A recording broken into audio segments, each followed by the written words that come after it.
Welcome to the Rimm-PODCAST, episode 25th. This is the podcast, either a lawyer, commissioner, politician, doctor, community leader, spiritual leader, somebody who comes today to care and share within the community. Today we got our first guest from Orange County, an Orange County commissioner. That commissioner is Emily Bonilla, District 5. Welcome to the show, Commissioner. Thank you. Thanks so much for having me. And thank you so much for having. I know it's a rain. I know it's a lot of things. Huge traffic. That's what I want to talk about. How are you going to fix the traffic today? Everyone wants to talk about traffic. That's the biggest issue. Do we ever have a solution for that? Yeah, smart growth. No, I love it. I love to talk about that. So fans, audience, please listen, care, share, like, comment, spread as much as we can. So I want to touch about who you are, where you're coming from. You're from Upper North. And as we discussed before the show, you said you have no counties up there. So when you moved to Orlando, now you are getting to yourself, I'm like, well, I'm now dealing with the county, and I want to run for the commissioner. My question, why do you want to run for the commissioner? Tell us about a little bit who you are, what do you do? I know you're a commissioner, but just tell it to the audience. Yes, I was born in New York. I was raised in Massachusetts. Okay. And like you said, Massachusetts they don't have any county governments. They have counties, but there's no county government. So It's just a border and a name, and that's it. That's it. Very simple. Yeah, very so simple. Now you have a family here. How long have you been in the Florida state? Yes, I've been here since '98. Oh, wow. And I've always wanted to get out of the city because I was born and raised in cities, and move to the country, have a farm. For some reason, I just always wanted to live on a farm and raise my family on a farm. So ever since I moved to Orange County, I've been east of Alafaya Trail. Okay. So I've always been in East Orange County, and I just kept moving more east. Finally got 6 acres in East Orange County in a rural area. And 3 months after moving in, we got a letter in the mail that they were going to build 4,000 homes on 4,000 acres. Oh, wow. I was like, oh no, the city is not going to continue following me. So I went to the community meeting. There's over 300 people there. I believe we broke record there because I haven't seen a community meeting since with that many people. And I talked to the citizens there. I was like, we need to organize, and we should call it Save East Orlando. And so I worked with the community. We got this group together. I built a Facebook page, which got over 2,000 likes or followers, whatever it was called at that time. This was 2013.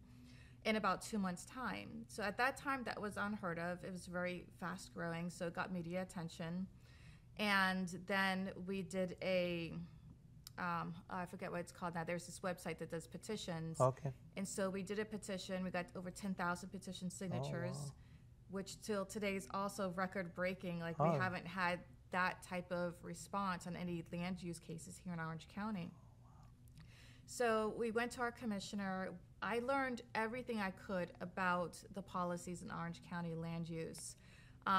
Read the document, I think it was over 800 pages, back and forth at least 4 times, the whole thing through, looking for what we can use. And several meetings with the commissioner at that time. And we went to the Board of County Commissioners meeting when it came up for vote. And we had over 150 speakers there from the community. And the meeting went until over 2 o'clock. I think it was maybe 2:30 in the morning, something like that. Wow. And that broke records as well. It Everything was you touch is break the record. We broke records with everything. It was the longest meeting ever. And still, at the end of the day, 3 of the commissioners voted no, but our commissioner and 3 others, 4, which was the majority, voted yes on the development, on half of it. Okay. So I was, our commissioner wasn't representing us. He wasn't listening to us. And I was waiting until elections came, so I was waiting for someone to run that I could support, and that person didn't come along. So I talked to my husband, and I was like, I think I should run. And I said, though, that I wasn't going to do it unless he was 100% in with me. Nice. And so he's like, let me think about it. So he went, thought about it, came back, and he's like, okay, let's do it. And so we never did politics before. This is our first. we had to learn everything. We didn't even know what a precinct was. Oh wow! Like that's how like we did How not bad know was anything. it? Like Yeah. by experience? Yeah, so we really delved in. We took this class at UCF that they were having. I think it was a political Latino institute or something. I can't remember the exact name of it, but it was all these people together who wanted to get into politics, not having to run, but just being in politics. And be influencers. And being influencers, yeah. And so we took that class for several Saturdays. It was Saturday mornings. Wow. Instead of being out there knocking on doors, we were in this class. And we were like, we have to do this because we didn't know anything. We thought it was worth it. And so we did that. We made some great connections too that, till today, I'll say really made a difference in the election and us getting elected. And we just knocked on doors. I had a marketing background. I think that really helped. My marketing and internet marketing background really helped with, getting that Facebook page up that I told you about with the 2,000 followers, the petitions, 10,000, getting that organization together. I think my background in that helped get that all done and moving forward, and also helped me with my election because I put together all my marketing material, my website, everything. I did all myself. Good. So we didn't have to spend all that money. Yeah, there's an extra. It's a lot of money, So now, I know Orange County is big, has almost 1.4 million citizens, our revenue is probably over $5 billion. It's 5 of you guys, right? There is 7 altogether. 7 altogether. Okay, so you are controlling the part of the downtown east, the Colonial, between the Bithell and the Christmas, so, right? Yeah, so I like to explain it on the west side as far as College Park and Maitland. Okay. Most in downtown Orlando, most of north of 50, UCF, to the Brevard County line, and then down to the 528 with Wedgefield, Bithell, Christmas. Okay, so now we know the demographics. So now I want to move as a commissioner, like you said, what policies, change, or investments are necessary to encourage broader employment in the Orange County? Yeah, okay, so I used to work for Full Sail University. Okay. I was in career development. Okay. And I worked with businesses that wanted to relocate here. Okay. And their biggest questions or complaints was traffic and affordable housing. Okay. So they want a good quality of life where they want to relocate their businesses to. Okay. So in order for us to encourage more businesses and more jobs here, that's what we need to work on. Okay. We need to work on the quality of life of the people who live here and people who may want to live Not the here. quantity. Not the quantity. Yeah, just the quality. The quality. Now, I want to get touch. You're a big proponent on the smart ride, right? Of the what? Smart ride? Smart growth. Smart growth. Okay. Can you do a little bit, elaborate on that, what it is to our audience? Short definition of smart growth is just putting development where it should go.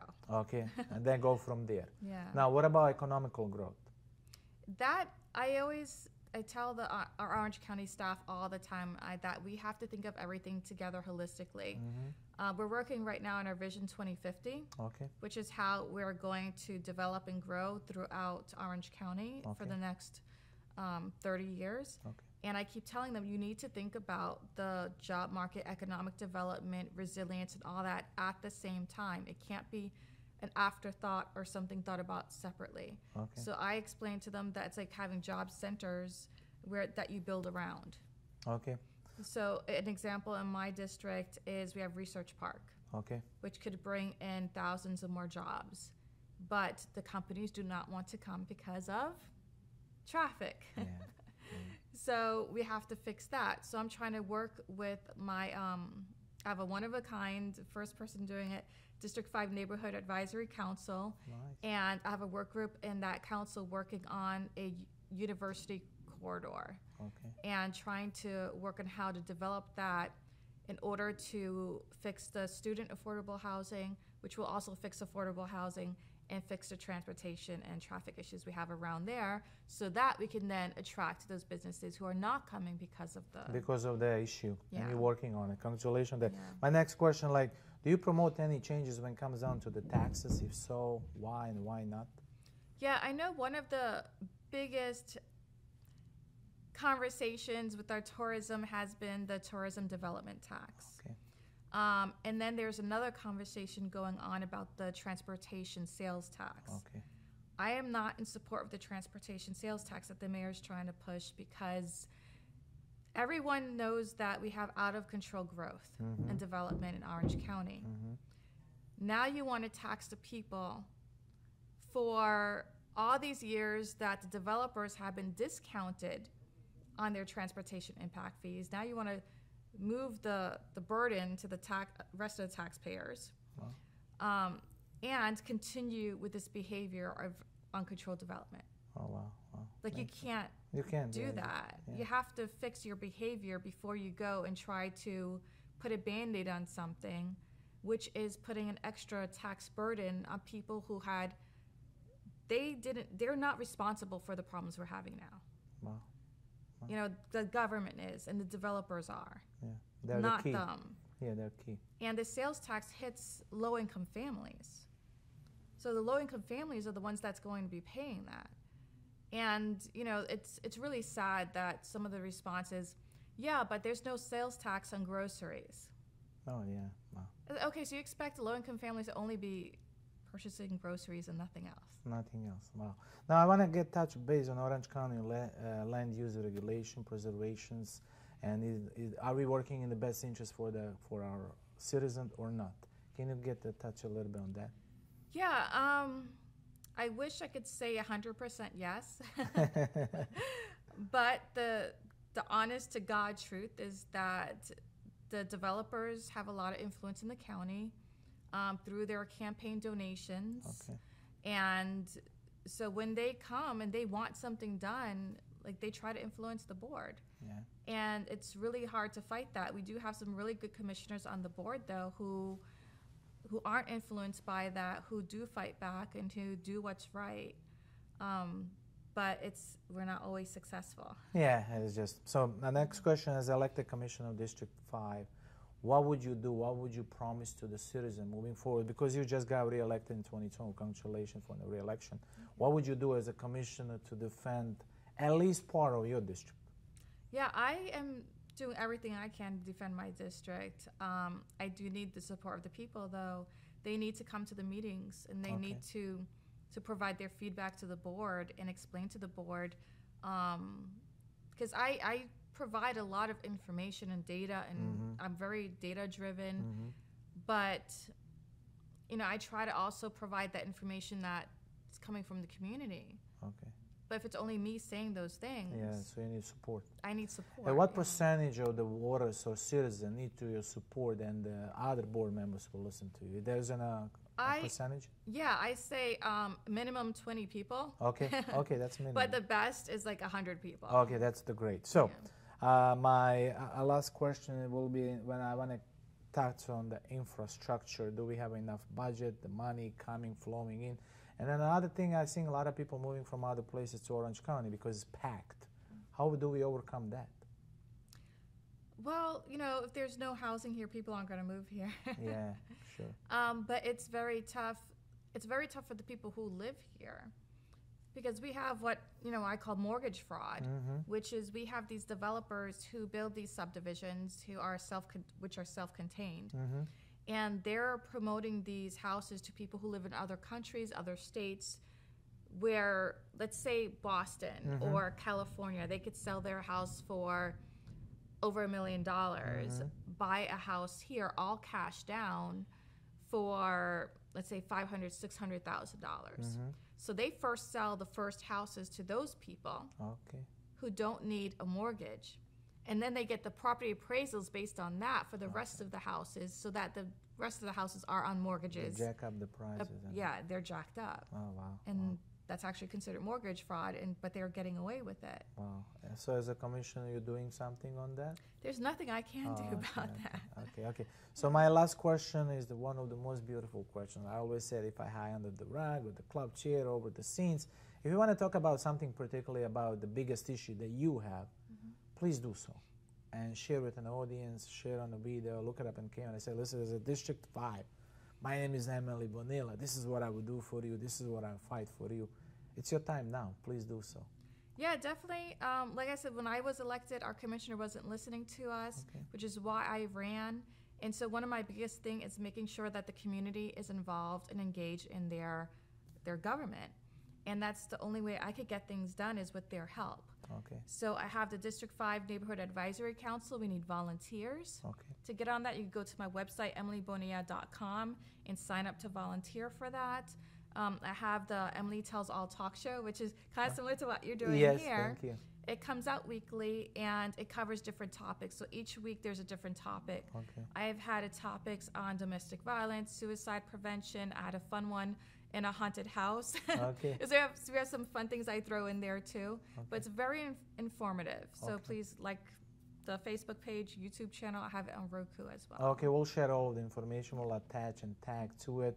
So my last question would be piece of advice for the younger audience who finish up the college, especially because you are a district person, you are a commissioner at the UCF. What piece of advice you could give it to them? Oh, there's a lot of advice I could give to them. But the biggest thing is learn how to be a good employee. Okay.